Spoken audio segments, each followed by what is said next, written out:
Cuando pensamos en la conquista del Perú, ¿qué nos viene a la cabeza? Batallas, oro, los Andes, ¿verdad? Pues bien, la victoria más decisiva de Francisco Pizarro no se ganó con la espada, sino en los despachos, en los pasillos del poder en España. Vamos a meternos de lleno en esa historia, en cómo un soldado que no sabía ni leer ni escribir se las ingenió para librar una batalla política y conseguir, nada menos, que el permiso para derrocar un imperio. Esa es la pregunta del millón, ¿eh? ¿Cómo un soldado analfabeto convence a un rey para que le deje conquistar un imperio? Porque aquí no hablamos solo de ser valiente o de manejar bien la espada. No, no. Hablamos de una jugada política, audaz, arriesgadísima y, como veremos, una traición que acabó marcando para siempre el destino de Sudamérica. A ver, situémonos. Pizarro vuelve a Panamá después de su segundo viaje. Y vuelve, bueno, triunfante. Ha visto el Perú con sus propios ojos y trae pruebas de lo que cuenta. Oro, plata, incluso algunas llamas que causan sensación. La ciudad entera está revolucionada. Pero claro, cuando va a pedir permiso para volver, para la expedición de conquista definitiva, ¡zas!, se da de bruces contra un muro. El gobernador de allí, Pedro de los Ríos, le dice que ni hablar. Y ojo que tenemos sus palabras exactas, gracias al cronista Antonio de Herrera. El gobernador le viene a decir algo como: mira, lo pienso dejar que mi gobernación se quede vacía, atrayendo a la gente a una muerte segura con esas ovejitas y ese oro que has traído. Lo que temía era eso, una fuga masiva, que todos se lanzaran a la aventura del Perú y le dejaran a él sin hombres. Para Pizarro y sus socios, esto fue un mazazo, un golpe tremendo, su gran sueño bloqueado antes de empezar. Así que toman una decisión. Bueno, una decisión radical. Si el gobernador de Panamá no les da permiso, pues se lo saltan. Van a ir directos a la fuente de todo el poder, el mismísimo rey Carlos V. Es una apuesta de locos, vamos. No solo porque casi no tenían dinero para un viaje así, sino porque esta decisión empieza a abrir las primeras grietas serias en el equipo que formaban los tres socios: Pizarro, Diego de Almagro y Hernando de Luque. Y claro, aquí surge el primer gran debate. ¿A quién mandamos a España? ¿Quién es la persona ideal para esta misión? Por un lado estaba Almagro. Él era el negociador, el que sabía moverse, el que conseguía la pasta. Pero estaba enfermo y la guerra le había dejado una marca terrible, le faltaba un ojo. Y por otro lado, Pizarro, el líder, el hombre de acción, el que había pisado el Perú. El problema, y era un problemón, es que era un tipo rudo, sin estudios, vamos, que era analfabeto. No sabía ni poner su nombre en un papel. Y aquí entra el tercer socio, el cura, Hernando de Luque, que lo ve venir. Él ve la ambición en los ojos de los otros dos y, según nos cuenta el cronista Cieza de León, les suelta esta frase, que suena profecía: «Plegue a Dios, hijos, que no os hurtéis la bendición el uno al otro». ¡Qué palabras! Es una advertencia clarísima contra la traición, un adelanto de la guerra que acabaría enfrentándolos. Al final deciden que vaya Pizarro, pero, ojo, antes le hacen prometer unas cuantas cosas. Antes de que Pizarro se suba al barco, lo dejan todo por escrito. Firman un contrato. El acuerdo es muy claro. Pizarro tiene que conseguir el cargo de gobernador para él. Perfecto. Pero el título de adelantado, que era un cargo militar y económico importantísimo, tiene que ser para Almagro. Y para Luque, el obispado de Tumbes. Con este pacto bien cerrado y estas promesas sobre la mesa, Pizarro por fin pone rumbo a España. Se lleva la confianza de sus socios en la maleta. Uno se imagina a Pizarro llegando a España y siendo recibido como un héroe, ¿no? Pues nada más lejos de la realidad. Su llegada fue un desastre, pero un desastre con todas las letras. La misión casi se va al traste antes siquiera de haber empezado. Su primera parada en España, la cárcel, tal cual. Nada más poner un pie en Sevilla, lo arrestan y lo meten en prisión. Resulta que un antiguo enemigo suyo de la época del Darién, un tal Fernández de Enciso, le tenía ganas y le había puesto una denuncia por una deuda vieja.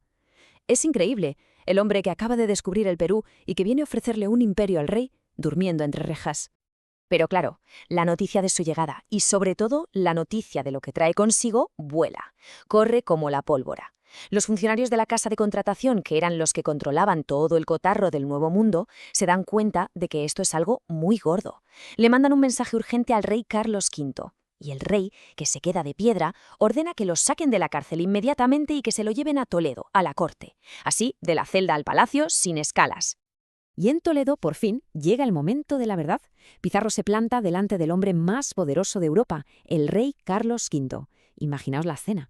Le enseña el oro, las telas exóticas, le presenta a los nativos que ha traído, las llamas, y le cuenta su historia. Le habla de 3 años de penalidades, de hambre, de peligros, y ahí, a pesar de no saber leer, su pura determinación, la fuerza de su relato, consigue atrapar la atención del joven rey. Pero la cosa no fue rápida, ¿eh? Al rey le impresiona la historia, sí, pero tiene que irse a Italia para que lo coronen emperador del Sacro Imperio. Así que a Pizarro le toca esperar. Y esperar. Pasan los meses y él allí en la corte gastándose el poco dinero que le quedaba. Al final, con el rey fuera, es la reina, Isabel de Portugal, la que como regente coge la pluma y firma el documento clave, el que lo cambia todo, la famosa capitulación de Toleno. Y aquí es donde llega el momento clave de esta historia. Cuando se leen los papeles, la traición queda al descubierto. Pizarro no solo se ha quedado con el título de gobernador, que era lo pactado, es que se lo ha quedado todo, capitán general, alguacil mayor y, lo más gordo, el título de adelantado, justo el que le había prometido a su socio, a Almagro. ¿Y a él qué le deja? Pues las migajas, gobernador de la fortaleza de Tumbes, un título de hidalgo y un sueldo bastante normalito. La promesa hecha pedazos. A ver, para que entendamos bien la jugada, tenemos que saber qué era eso de ser adelantado. No era una medalla, no era un título de adorno. ¿Qué va? Era el motor económico de toda la conquista. El adelantado era el que ponía la pasta, el que financiaba la expedición y a cambio se llevaba la parte del león de los beneficios y el poder para gobernar. Al quedarse con ese título, Pizarro no solo rompió su palabra, dejó a Almagro fuera de juego económicamente desde el minuto 1. Siempre se cuenta una historia, un rumor que ha llegado hasta hoy, que Hernán Cortés, el de la conquista de México, que por cierto era pariente lejano de Pizarro, estaba por allí, por la corte, y fue él quien le echó una mano, quien movió los hilos. Pero, ¿hay algo de verdad en esto? Vamos a ver, vamos a desmontar este mito rápidamente. Pues no. La verdad es que no. Los documentos son bastante claros. Pizarro ya tenía sus propios enchufes en la corte. Gente como Gaspar de Espinosa. No necesitaba a Cortés. Y sobre la estrategia de capturar al líder enemigo, eso no lo inventó Cortés. Era el pan de cada día para los conquistadores en Panamá, donde Pizarro se había pasado 20 años luchando. La gran diferencia entre los dos es que Cortés sabía escribir, y muy bien. Cortés supo contar su propia historia, hacerse propaganda. Pizarro conquistó un imperio, pero Cortés ganó la batalla del relato. Vale, Pizarro ya tiene su permiso real, su capitulación en el bolsillo, pero antes de volver a América hace una última parada, una que es importantísima. Vuelve a su pueblo, a Trujillo, en Extremadura, del que se había marchado casi 30 años atrás. ¿Y a qué vuelve? A reclutar al corazón de su ejército, a buscar a su círculo de confianza, a gente de lealtad a prueba de bombas. ¿Y dónde lo encuentra? Pues en su propia familia, en su propia sangre. Reúne a sus hermanastros, a los que casi ni conocía. Estaba Hernando, el único hermano legítimo, que era un tipo culto pero muy arrogante. Y luego los más jóvenes, Juan y Gonzalo, pura energía y valor. Y también su hermanastro por parte de madre, Francisco Martín. Ellos van a ser sus capitanes, su núcleo duro, el clan Pizarro.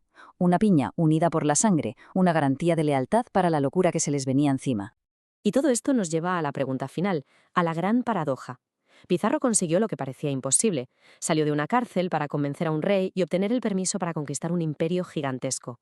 Fue, sin duda, una victoria política maestra. Pero, al asegurarse todo el poder para él, traicionando a su socio, ¿no estaba al mismo tiempo sembrando la semilla de la destrucción? Una semilla que, años después, germinaría en una guerra civil que llenaría de sangre esas mismas tierras que tanto le costó conquistar.